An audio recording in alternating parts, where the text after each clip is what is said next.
Human capital management. So as we were discussing earlier about the human capital management, what is human capital? We understood that every human have their own innate abilities, behavior, they have their personal energies, and this is what the human capital is.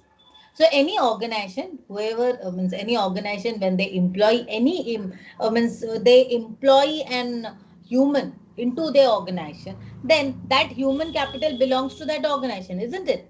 अगर एक organisation एक employ को अपने पास higher कर रहा है तो human capital जो वो उसके पास आ जा रहा है, राइट? एक एम्प्लॉयर ने एक एम्प्लॉय को हायर किया तो एम्प्लॉय की जो भी डायमेंशन है, उसकी जो एबिलिटीज है, स्किल्स है, स्ट्रेंथ है, बिहेवियर्स है, वीकनेस है, वो सारी चीजें किसकी हो गई? ह्यूमन का, एम्प्लॉयर का हो गया, because employer is paying to the employee, right? So human capital belongs to the employer. किसका हो गया? ह्यूमन कैपिटल जो है, एम्प्लॉय जो है वो किसका हो गया? सिंपल सी बात है, if an employer, see I am just writing this down, don't be confused. Once an employer is hiring an employee, एक एम्प्लॉय जिसको हायर कर रहा है उसको हम ह्यूमन कैपिटल बोल रहे हैं। Why human capital? Because it is an employee is actually an human. Now human with all his abilities, skill, behavior, culture and his strengths, whatever strength he has, and definitely the weaknesses भी तो होंगी ही, ठीक है, जो भी है। तो जब एक एम्प्लॉयर हायर कर रहा है एम्प्लॉय को, that is he is hiring an human capital. Now this human belongs to the employer, ये जो ह्यूमन है और the employee belongs to whom? Belongs to the employer, employer को बिलोंग कर रहा है ना, belongs to the employer, right? Now it is up to the employer, or rather I can say the organization, how efficiently it can use its human capital. वो अपने human capital को किस तरीके से यूज करेगा, it is actually dependent on the organisation, right? This is called exactly the human capital management. Now we have earlier discuss that we need to manage all our resources. हमने पहले भी economics में बार बार पढ़ा that we need to manage all our resources optimally. हमें क्या करना है? Optimum utilization of our resources. We have discussed again and again that our focus is optimum utilization of our resources. But is this enough? Only optimum utilization of our resources is not enough. What we need to do more is, suppose let's take an example, I have some capital in the form of money. मेरे पास बहुत पैसे पड़े हैं, 10-20 लाख रुपए मेरे पास पड़े हैं। मेरे लिए 10-20 लाख रुपए बहुत हैं, ठीक है? May be for others it's not so, मेरे लिए बहुत है। तो सपोज 10-20 लाख रुपए पड़े हैं, तो मैं सोची चलो शॉपिंग करते हैं, घूमने जाते हैं, ये वो, I exhausted all the money. Then what did I did with my money? Capital money may be and psychologically very much satisfied, तो मैं उसको बोल सकती हूँ optimum utilisation of resources? No, there has to be optimum, because there must be a balance. एक तो balance होना चाहिए ऑप्टिमम यूटिलाइजेशन में, and second thing, as I said, I am not concern only about optimum utilisation of resources. Optimum means it is only about efficient and effective. But in today's scenario, efficient and effective is not the only aspect we should consider. Efficient and effective management was the traditional concept, but as of now, in the current scenario, it must be increased. Means we need to do something so that it can enhance, it can grow, right? Many people say that if you cannot think of something where your money grows while you sleep, then you have to work till you die. There are few financial expert who says this. So now I'm not a financial expert, मैं वो नहीं बोलने वाली हूँ, तो मैं just आपको बता रही हूँ, अगर कैपिटल और पैसे मुझे उसका ऑप्टिमम यूटिलाइजेशन से भी ऊपर जाना है, if I think about more, मुझे ऑप्टिमम यूटिलाइजेशन से ज़्यादा जाना है, तो मैं क्या करूँगी? तो मेरा कॉन्सेप्ट क्या होगा? कहाँ चला गया? ऑप्टिमम यूटिलाइजेशन से अगर ऊपर जाना है तो हम कहाँ जाएंगे?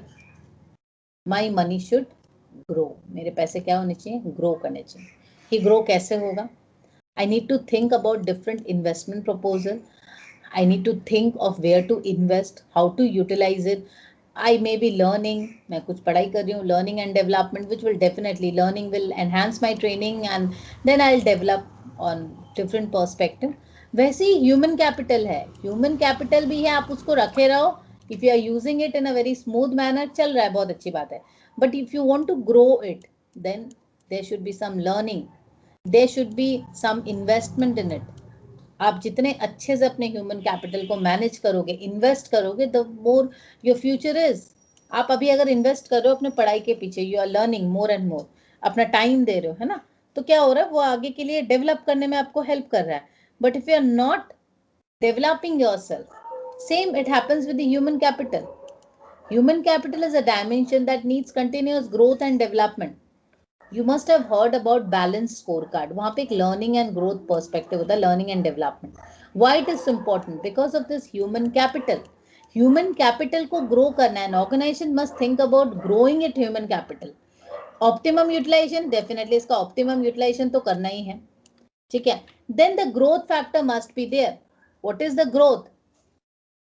Many organizations, I don't think as of now also think about this proper utilization of human capital management. This can only be done once a proper HR audit is there. There has to be an audit factor, बहुत जरूरी है, ठीक है. Elements of intellectual capital. Now human capital जैसे तुम लोगों ने समझा that everything human capital में human related जो भी dimension है. Now human capital plus social capital plus your organizational capital is your intellectual capital. Now आप बोलोगे human capital is clear. Human capital clear है ना सबको? तुम्हारे clear है तो human capital what is it? Kindly unmute and say.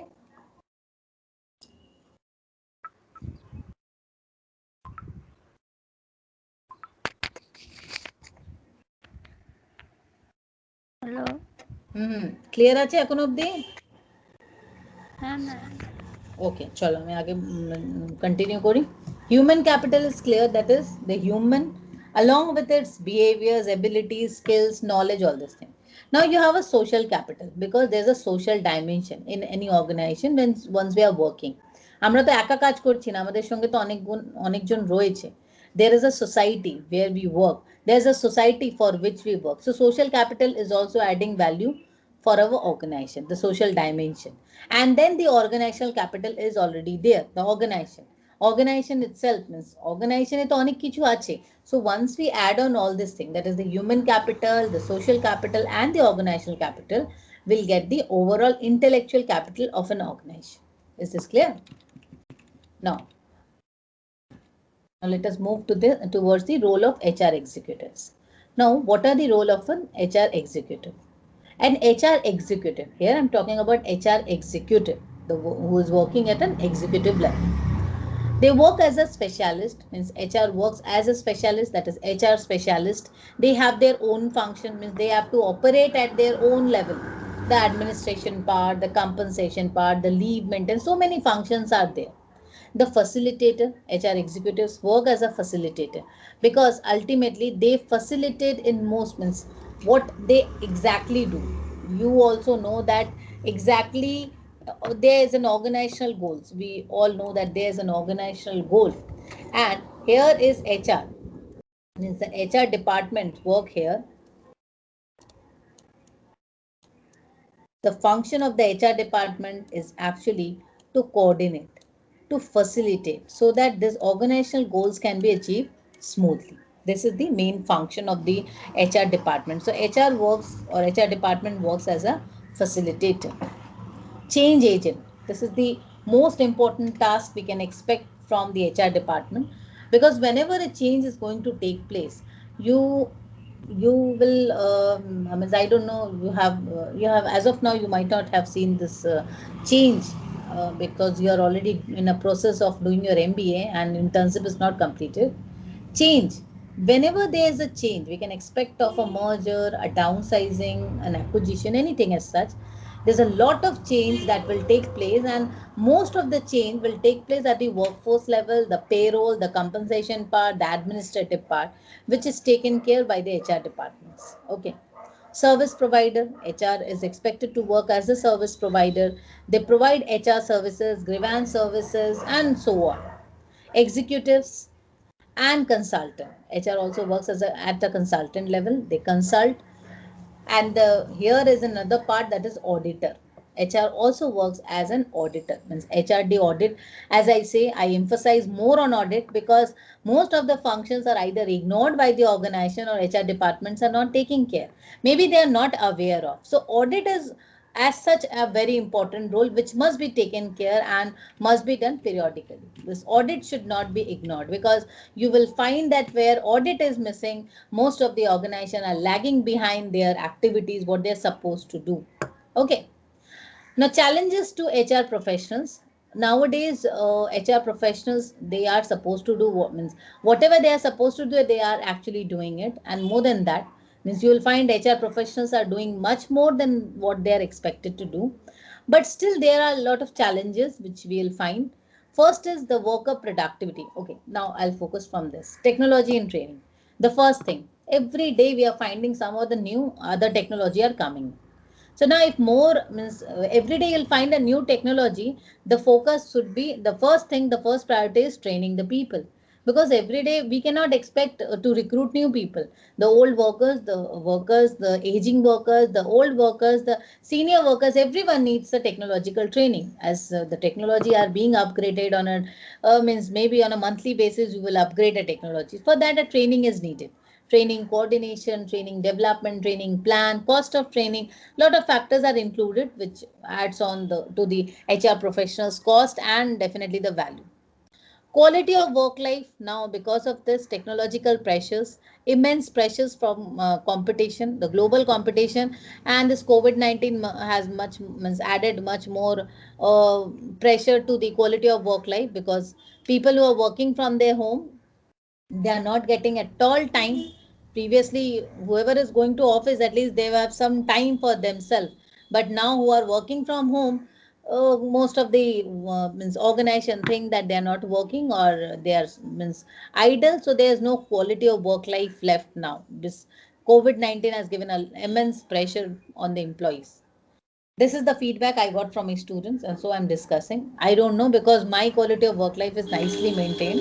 Okay. Now the impact of the government. Now government is also coming up with different types of laws. As of now, we all know that labor law codes has changed in the recent time. In the year 2019, there were certain upgradation in labor law codes, means quite an important update amendments has been done. Then 2020, 21. So government is also taking immense active roles in labor law codes, and for the workers. They are taking care of the different sections of workers. Changing attitude of workers. Workers too are demanding more from their employer. The workers who are getting, they are asking for more and more. Attitude of the workers and the newcomers are also changing. I'll just discuss one example. Means nowadays, what we are finding is that people are. Some say that we are not going. Means we are not getting proper placement opportunity. Some staff says, or some students say.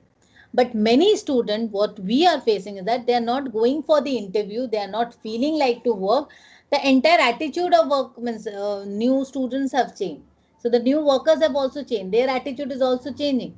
They will not take up any profile. They will take up or they will not like the ambience. If they are not liking the ambience, they will not work. They are not liking the boss, they will leave the organization. So this attitude of the workers are the behavioral factors, because people are now means not the behavioral training is somewhere lacking for the newcomers. So it is very important that the HR professionals take care of this behavioral training. And also, while taking up the employees on board, while recruiting, that time you can assessment can be done there, only you will be able to understand. But rather, even the people is on board, that time also you'll find that the attitude of the workers are quite different than that of the traditional workers. Now this retention wala mentality is no more there. Retention रहना है ऐसा नहीं है. If I like working, I'll continue. If I don't like, I'll leave. I'll get this job somewhere else. So this is the scenario. तो this changing attitude can only be managed with the proper psychological counseling, with the behavioral training, and definitely the employee relations. वो तो है ही. Quality improvement, every time the focus is on quality. Six Sigma, green belt, black belt, executive, ये वो इतना सारा चीजें आ रहा है क्वालिटी को लेकर. तो क्वालिटी मैंने पहले हम लोग जानते थे ना, customer satisfaction was our focus for any organisation. But nowadays इतना ज्यादा कंपटीशन हो गया है कि कस्टमर सेटिस्फैक्शन से हटकर ये कस्टमर डिलाइट से भी ज्यादा आप चले जाओ, कस्टमर के स्पेक्ट्रम एनालिसिस को जाकर, मतलब व्हाट दे आर थिंकिंग उससे ज्यादा हमको देना है. तो क्वालिटी इंप्रूवमेंट इस लेवल पे चली जा रही है. तो डेफिनेटली जब क्वालिटी पे हमारा इतना ज्यादा फोकस है, इतना फ्यूचरिस्टिक हमारे गोल्स है, that time employees needs to be train at that level. Employees के ऊपर भी बहुत ज्यादा प्रेशर हो जाता है. तो क्वालिटी इंप्रूवमेंट के भी again it goes to the HR professionals. You have to train people, you have to get right quality people. तो क्वालिटी प्रोडक्ट बनाना है, इसके लिए क्वालिटी एम्प्लॉइज भी वैसे ही चाहिए. तो everywhere the worker again this will have an impact on the worker productivity. और वर्कर की प्रोडक्टिविटी, एक तो वर्कर प्रोडक्टिविटी एक इशू है. सेकेंड थिंग मैनेजिंग और इवन मेजरिंग वर्कर प्रोडक्टिविटी, क्योंकि आप देखो ज्यादा से ज्यादा नॉलेज वर्कर्स हैं. So it's very difficult to means measure the performance of the knowledge workers. ये भी एक डिफिकल्ट इशू है. ठीक है. Now we have latest field of HRM. Few latest fields of HRM: QHRM, that is quantitative HRM, electronic HRM, global or international HRM, strategic HRM. Okay, these are the few latest fields that we will discuss in details later. Okay.